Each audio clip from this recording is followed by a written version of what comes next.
Forced to work from home by your employer? Laid off or feeling depressed at home? Do you want to make money working from anywhere? We'll show you how to do it from your couch. It's time for another episode of the Work From Home Show. Coming to you from their homes in Austin, Texas and Tampa, Florida, here are your hosts, Adam and Naresh. Welcome back to another episode of the Work From Home Show. I'm Naresh, along with Adam Schrader up in Austin. Or down in Austin, I guess, technically, for most of the country. Yes, Adam in the house, coming from Austin. I'm in Tampa as usual.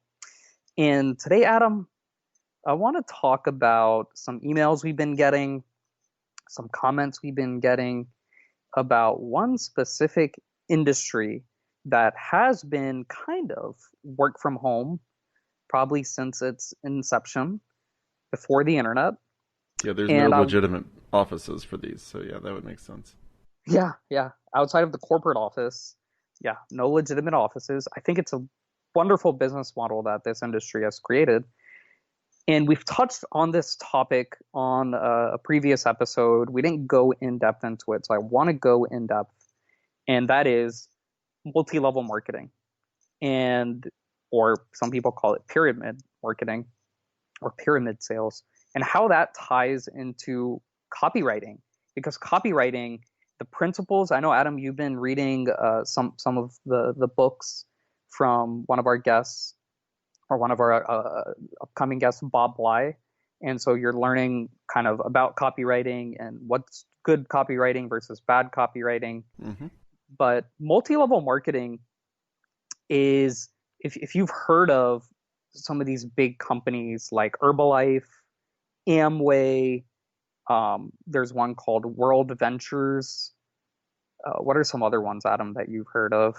I don't really, a lot of people, I don't even really know all of the names. I kind of tune out whenever I see them. But yeah, Herbalife is the big one I saw. That was probably like a year and a half ago or so. Herbalife was huge, and then I think they got in trouble for something. I know New Skin is a big one. Mary Kay. Yeah, there's a whole bunch of like essential oil stuff too that people are. Well, here's the thing with these multi-level marketing companies. So basically, let's start with we had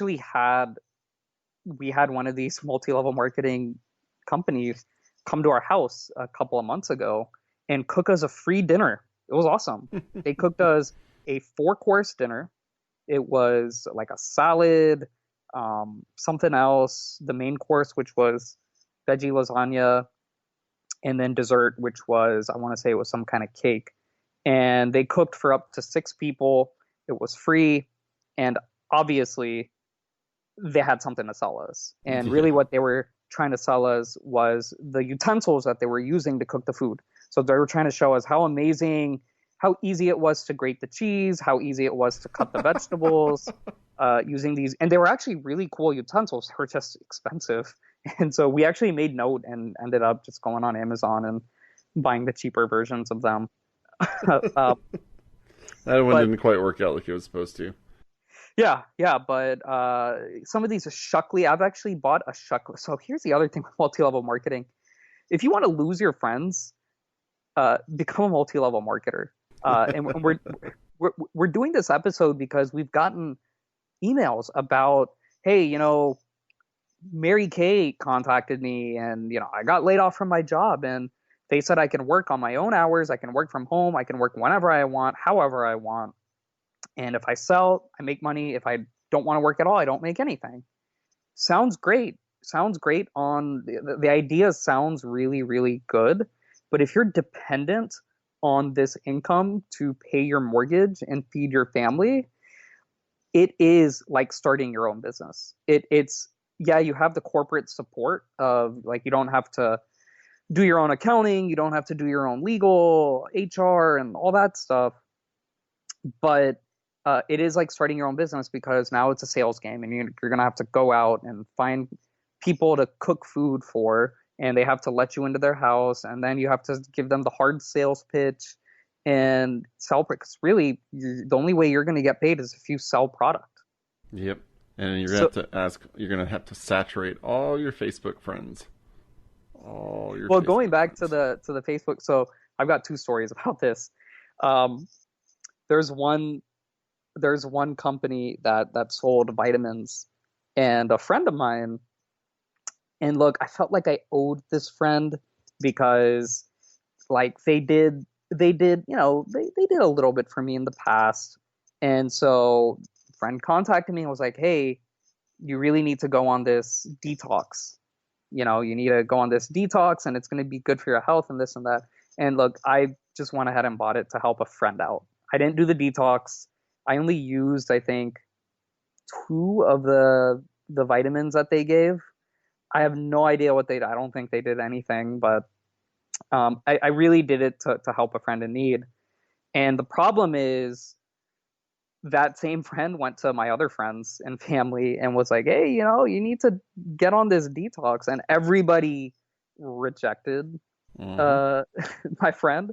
And it messes with your friend, because then you're like, oh, this person doesn't support my business. This person doesn't want me to succeed. This person doesn't like me. And that's the end of the friendship. That's a problem with sales, Adam. Like, that's why if you're dependent on selling a product, if you're dependent on sending a product to your friends and family, that's not a very good business model. No. I'm telling you that right now. So with Krish Media Marketing, I think I've only had maybe like 2 or 3 of my friends become clients out of the over 100 plus clients we've had.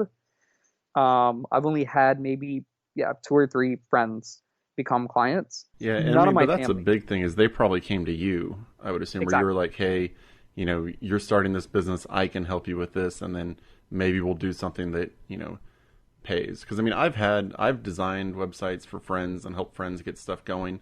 And yeah, I don't charge them for some things.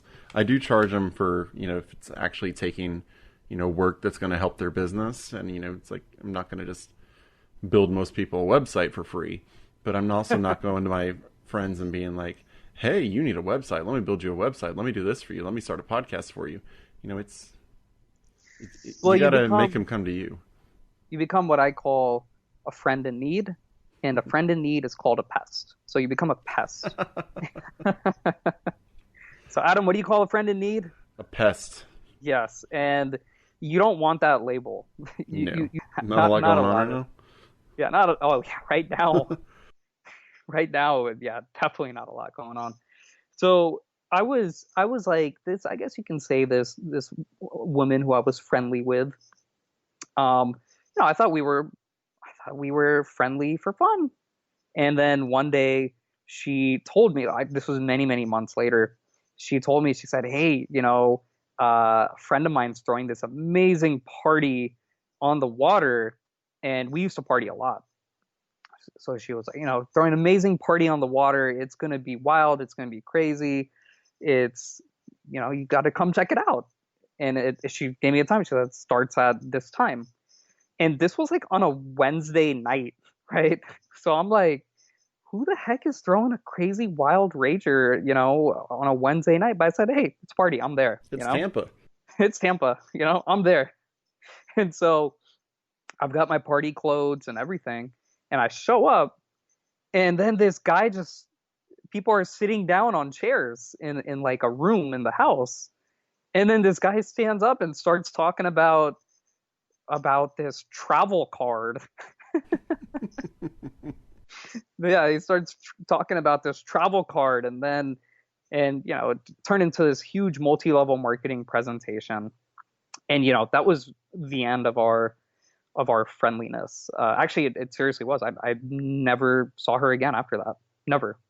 I had a friend back when I was in Houston. I hadn't talked with her since high school, I don't think. And she put something on her Facebook post that made it sound like, she needed help with her business, like actual, like working help. So I was like, yeah, sure. I'll get on a call with you and see if I can help you. And then it turned into like a 20 or 30 minute sales pitch. I don't even remember what it was for, but I just remember sitting there on the phone being like, when can I hang up? Oh, at least it was on the phone or on the computer. Yeah, but it's almost worse. No, it's I had to worse get on the when you have to phone. get in your car and drive 45 minutes. Another guy who I know did this to me, where he was like, "Hey, buddy, let's catch up for dinner at this place. You know, it's been a while." So I'm like, "Okay, yeah, he's my friend. Like, let's catch up." And I drive other side of Tampa Bay, and it was a sales presentation, a sales pitch, and I that was the end of our friendship. Well, I promise you, if I ever ask to hang out, it's not going to be to pitch you on something. Well, it's just to me, you got to have greater respect for your friend. And I got to share this third story. I've shared two stories. This one's the funniest one. So there's this again in Tampa, and look, Florida's known for like scams, and you hear about it, you see it on the news all the time. And so there's another woman I know who, let's just say she's a very attractive woman, all right? And she, I was not one of her victims, but I had, I want to say at least three of my older male friends who fell victim to this, where they all knew this woman and she started texting them really, flirty texts like, "Hey, you want to come over? Like, we should hang out." And so my friend is telling me, he was like, "Hey, that girl, she texted me, she invited me over to her place." And so he was really excited. And he was like, "Yeah, she invited me over for dinner. Like, I think things are going really well." And so he goes over to her place, and there are like 15 other guys there. And same thing, she had all these chairs lined up, and she got 15 guys to come over. And then you had like the sales guy in the front, and boom, he gave a sales pitch. And all the guys were so pissed off. And apparently like a third of them ended up buying the product. Hey, it worked. It worked. I think most of them canceled after 30 days, or I know some of them probably forgot to cancel, so they're probably still being billed for it. But look, if you want to work from home, and if this is your way, if you think you could be good at, if you're a woman listening and you think you can use your talents to the best of their abilities, by all means, go right ahead. Go ahead and multi-level market. There are lots and lots of companies who are ready to sign you up right now during the lockdown. Places like we said, Ambit Energy. That's the first one that I went to when I was a college student. But then you've got Shockley Vitamins, and like I said, Herbalife, Amway, Nu Skin, Mary Kay, Avon. That's another popular one. Now you got all the travel ones. Look, there's so many of them at hello@workfromhomeshow.com. Reach out to us, and we'll help you out. We'll help you out. And I mean, it's especially, you're not only going to have to sell your friends, but then you're going to have to sell to your friends. But if you really want to make money in multi-level marketing, you have to sell your friends on selling and sign them up to be a salesperson so you can get a commission of all their sales. And I mean, then that's a whole different relationship. And look, I know people who, they're not friends of mine. I don't have any friends, but I know people who did this, and they were actually mostly either trained sales professionals, men, or they were women. There was no in between.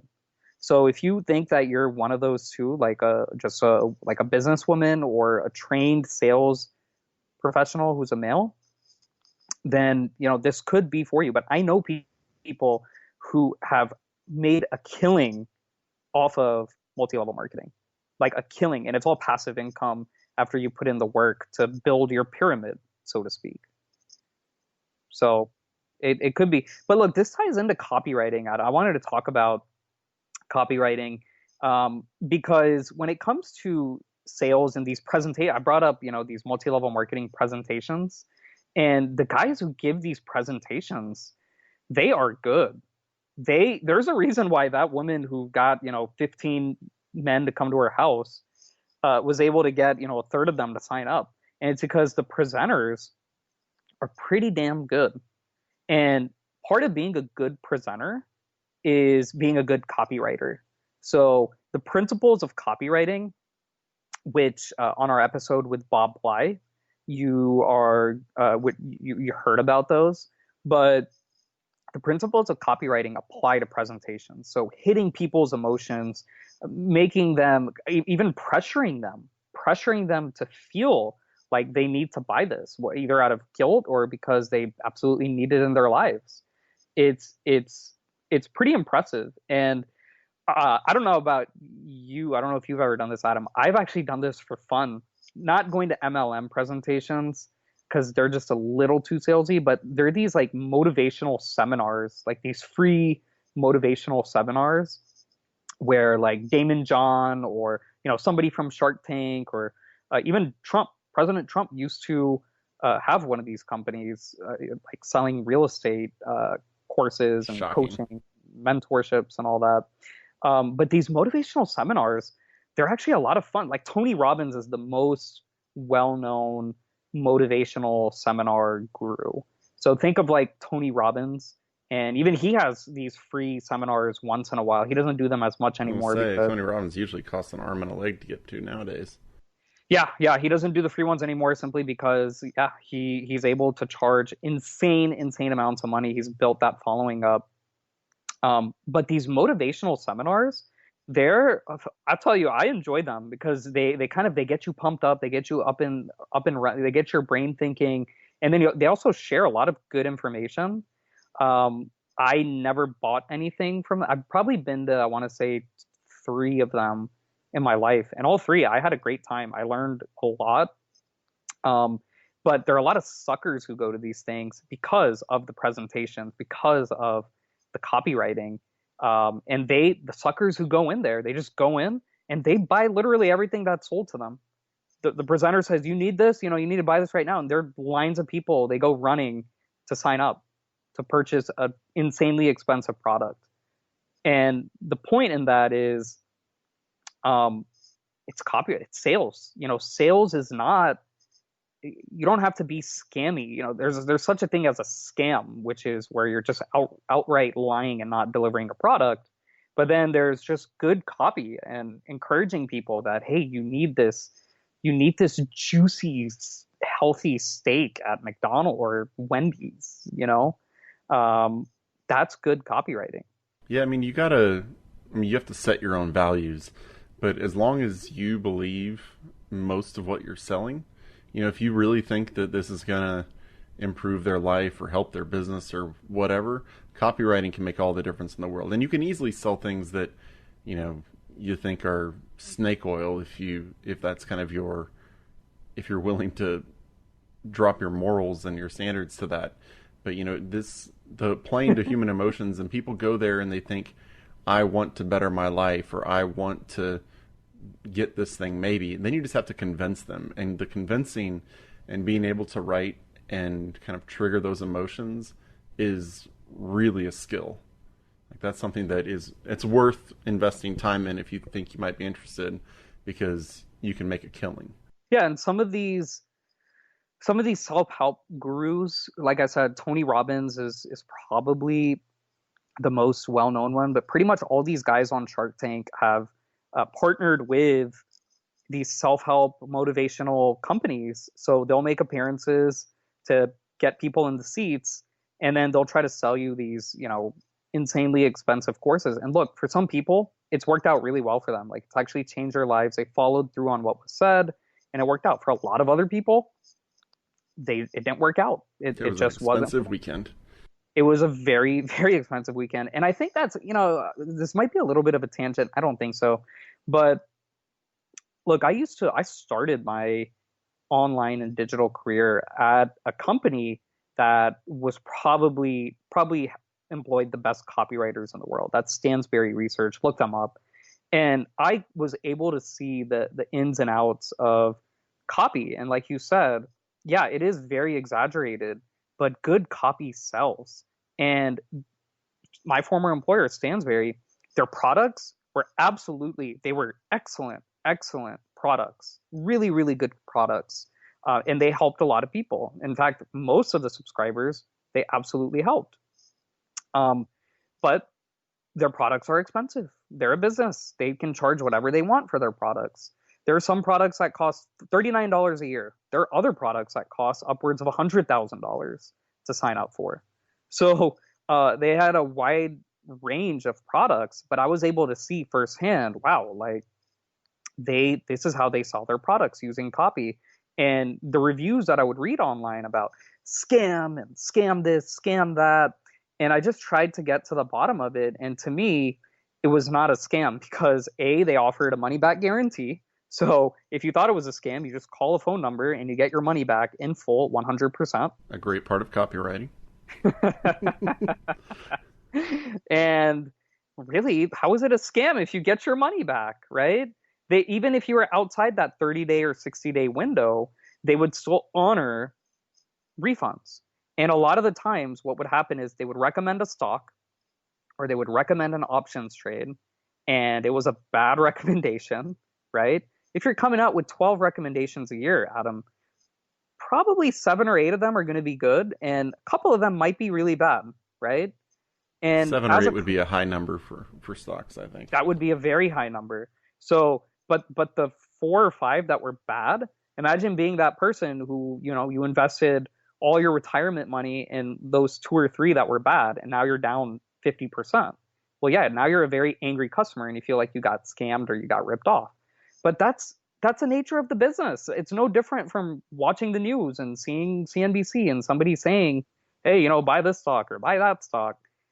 It's really no different, but then you develop a reputation as being a scam, a snake oil salesman or a scammer, which I think is very, very unfair.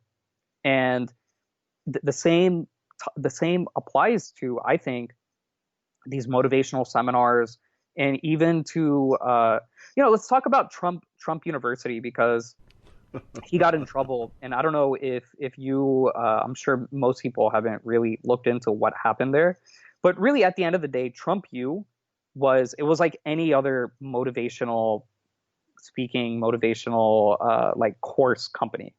So same idea, like they would, if it was not Trump, they would bring in, some leader to come in, give like this speech, have like an all-day free workshop, and sell these very expensive products. And the focus was on real estate.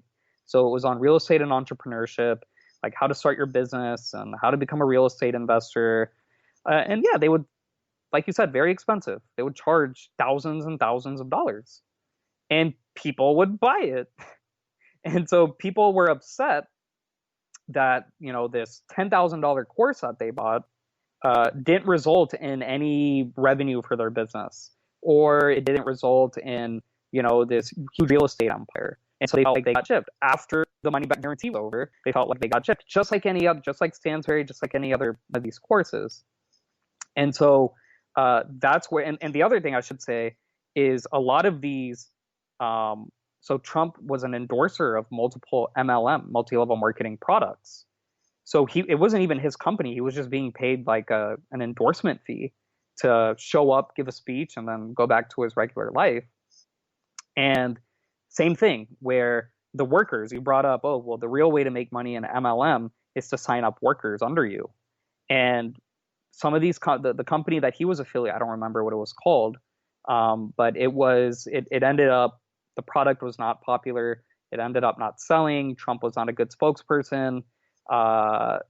And they went bankrupt. So people didn't get their last paychecks. Like the MLM contractors, they didn't get their last paychecks.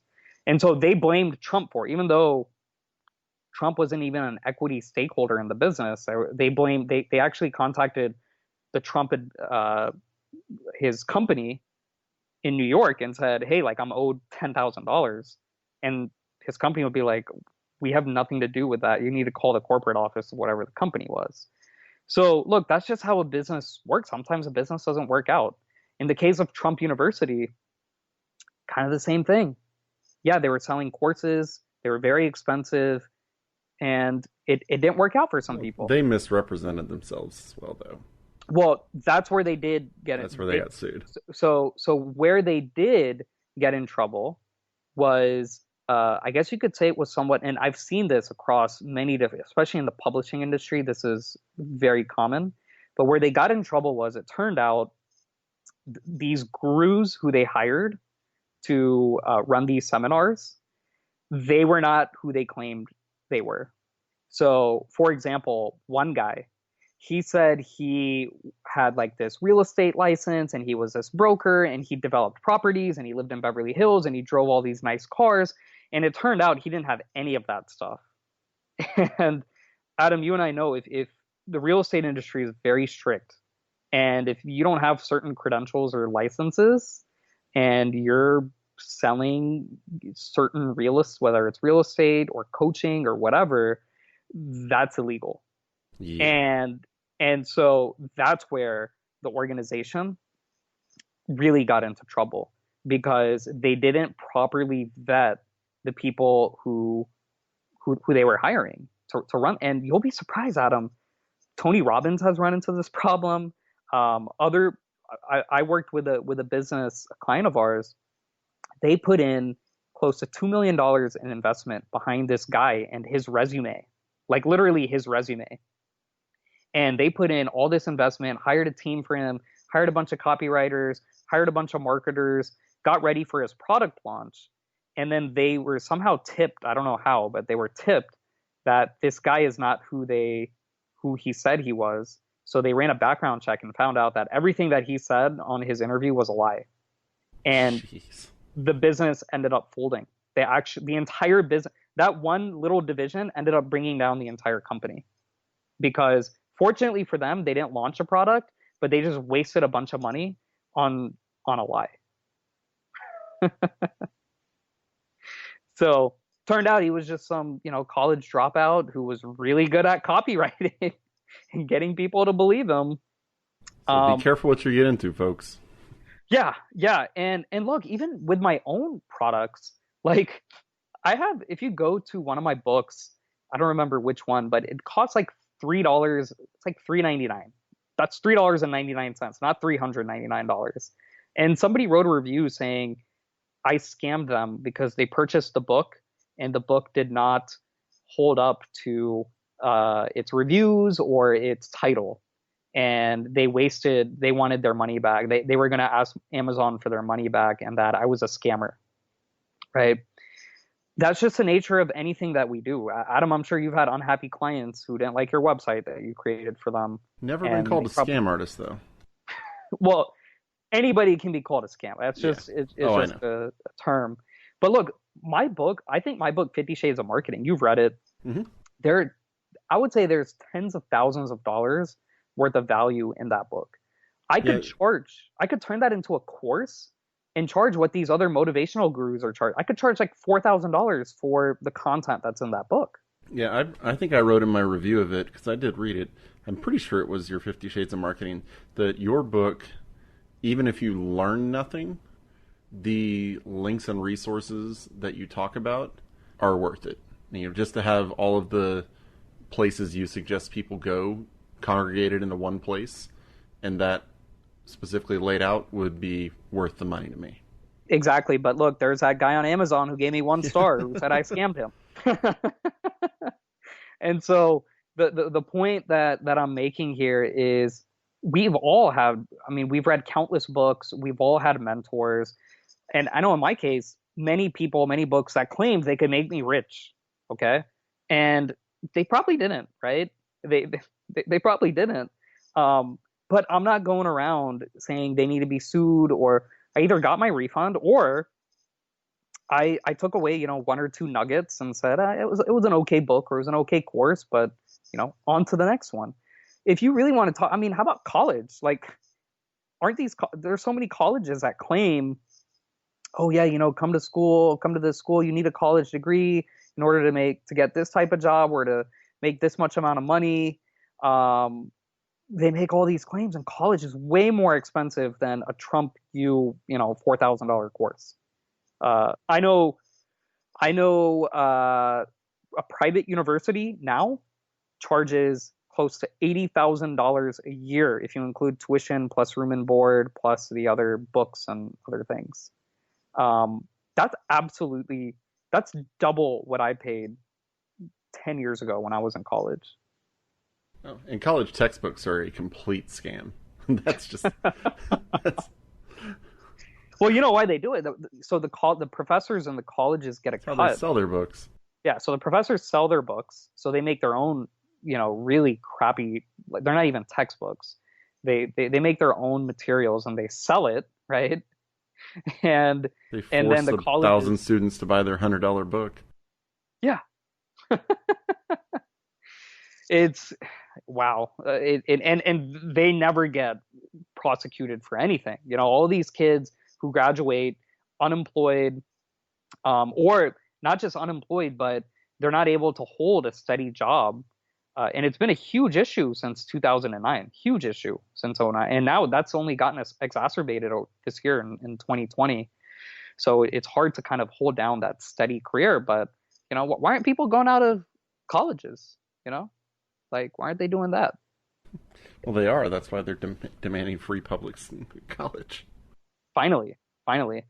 Um, and it kind of reminds me, going back to, like, if you're a company, right? So let's say you're listening, you start a company and is doing well, and you hire somebody, and it turns out that person was bad. Like, that person, not a bad employee, but they did something bad.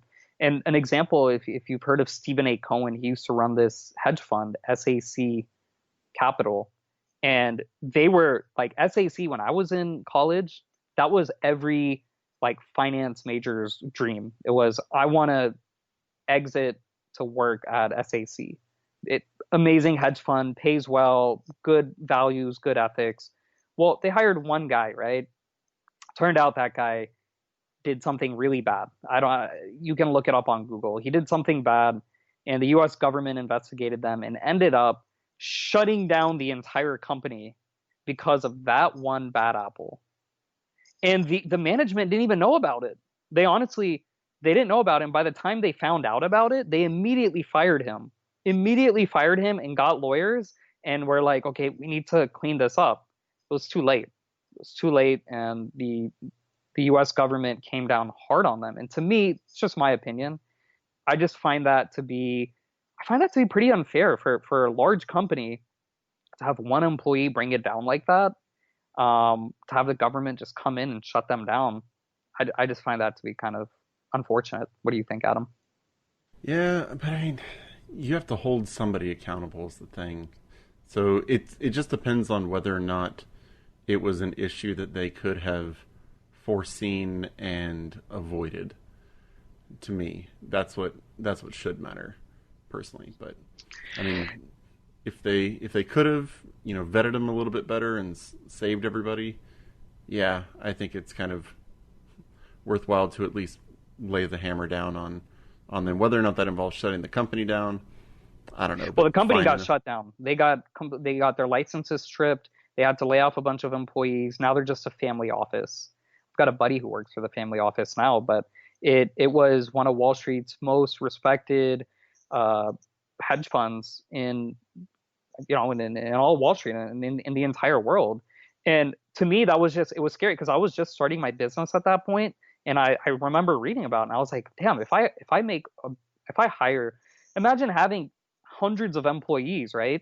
You're not even gonna know who every employee is. And that's how Trump got in trouble because his name's on it, but he didn't run it. He had like 50 other businesses. He had a CEO who ran that, and he had a couple of bad hires, bad employees, but it worked its way all the way up to affect his name because it was his company and his name was on it. But he had absolutely, outside of showing up for maybe one or two speeches a year, he had nothing to do with the business. And so that's my concern as a business owner. If I continue to grow my company, it's not humanly possible for me to essentially babysit every single person that's hired. And even if I do, you are going to have you are going to have somebody who gets arrested for doing something bad. You are going to have, that's just how human nature is. Like, I mean, that's when you've made it as a company, once you start having those issues.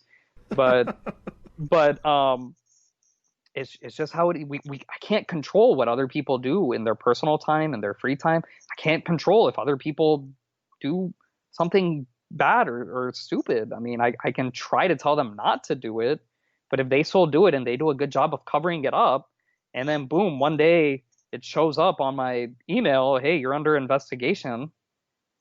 I mean, how else are you supposed to handle it? I don't know. I guess you just try your best to clear your name. But these are the things. I mean, people nowadays, especially workers, you're gonna start seeing your email inbox get flooded with, people saying they can help, and you kind of look at it and you wonder, well, who the heck is gonna fall for these scams or multi-level marketing? What most people view them as scams. And this is one of those things that if you're not comfortable with working online, it's easy to get sucked into it because they say, hey, make money from your own house. We'll teach you how to do all this stuff. We'll help you. You're guaranteed to make your money. Trust us. And it's very tempting. So especially, I don't think a ton of millennials are going to be sucked up in it, but it concerns me for the 50 plus year employees who've lost their jobs and are now looking at doing something to stay afloat. That's so check in on if you know anybody in the older range who's lost their jobs recently, check in on them. Make sure they're not doing something dumb. Yeah, and look, I want to be clear though, not everything is a scam. And a lot of these get rich quick tonight by watching this video, some of those videos changed my life, Adam. I'm serious. So like we had Patrick Donahoe on earlier in our season, and I would have never met him and done business. I would have never even known about him if it weren't for one of those videos. Yeah, but especially something like Herbalife, for example. If you really think you can do it, I want you to sit down and write out how you're going to accomplish that. Like, how do you know enough people that you can play the numbers game and say, I'm going to invite 1,000 people to my dinners or my exhibitions, and 100 of them are going to come, and these are the 100 I think who are going to come, and these are the people who might buy, and these are the people I may be able to convert. Because if you don't have an actual business plan like that, you're just going and crossing your fingers, and you're going to be the one who's a sucker. Well, that's why I do recommend that our listeners check out one of these free like weekend seminars. They're fun, and just see the suckers all around you. I mean, a lot of these people, most of the people who go they've got their backs against the wall. They probably lost their job, or they have a low paying job, and they get sucked into this kind of get rich quick thing. And they go running towards the guy taking credit cards because they were sold on the copy in the presentation. It's incredible to me. It's like, whoa, wow, like there are people who follow you. Adam, you and I don't, but there are so many people. And the person you want to emulate isn't the person who's running to the back table. It's not the person taking the credit card. The person you want to emulate was the person up on stage. Yes. Because the person on stage is the one who has the skill. Yes. And look, this is the other thing I want to state in business, because we talked about scammers and what's a scam. And look, the people selling these products, I don't think they're scammers, because they're actually selling a real product. They're making you sign a contract that says exactly, you will pay me, this money, and in return, you will get these things. So these people who get sucked in and just buy stuff, and they don't even know what they're buying, they come back and they say, you scam me and this and that. Well, hey, buddy, you were there at the presentation. You knew exactly what you signed up for, okay? And for you to just turn around and say that you got scammed, I think that's very unfair. And, I've been on the other side of that. I've been on both sides of that.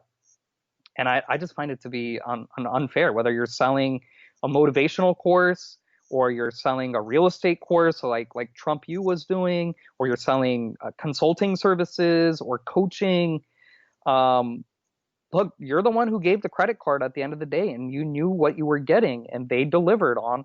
Maybe it wasn't. It's like if I go to Taco Bell and order a Mexican pizza and they didn't make it properly, well, I can go back, ask for a refund. But if it had everything that a Mexican pizza is supposed to have, and if I was just having a bad taste day, well, that's just the way it is. Like, I knew exactly what I paid for. Well, that's it for today's show. Everybody, check us out, workfromhomeshow.com. That's www.workfromhomeshow.com. See all of our previous episodes there. If you have any questions for us, send them to hello@workfromhomeshow.com. That's hello@workfromhomeshow.com.